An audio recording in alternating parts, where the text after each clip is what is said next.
So I think a lot of times students start with the essays on the Common Application and they're trying to approach the questions, but some of the questions lead you to familiar places. You know, if you ask a teenager, what's the biggest challenge you faced in high school and how did you overcome it? Challenges when you're 16 and 17 are often very similar. It's a challenge in class, or I didn't get selected for an opportunity.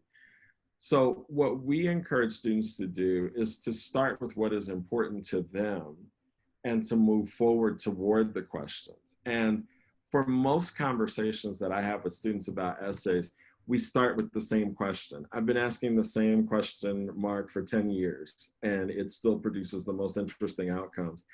I ask every student that if you were going to bump your head tomorrow and forget everything you've ever known, and right before the accident happened, you could save 10 memories from your life, which 10 would you keep?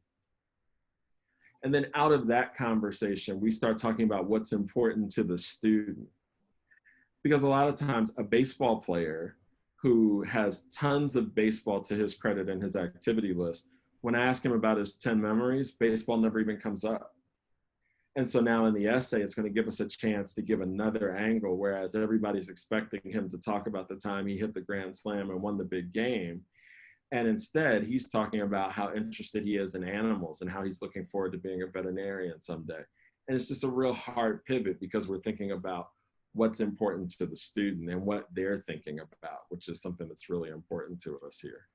Yeah, that's great. I think one thing that's really awesome about that specific sort of introspective question is it forces them to think, as you just said, about themselves and not about how to game the system of what do I want the admissions office to hear, right?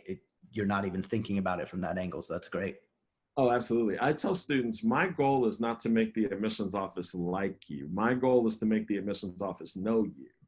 I Mm-hmm. feel like if I am trying to twist the admissions office's arm, then I am creating outcomes for students to get into schools that might not be good fits for them.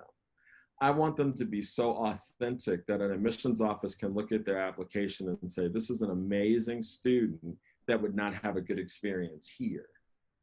And then I try to help students understand that no, in some cases, is a positive answer. You know, there have been jobs, there have been opportunities, there have been schools where in the aftermath, I have been very grateful that they said no, Mm-hmm. because there were things that they saw about me that I did not recognize at the time that would have made those opportunities difficult. So I think that my goal is to help students figure out how to be their most authentic selves. And then out of that, the hope is that they're going to get into schools where they're going to have great experiences.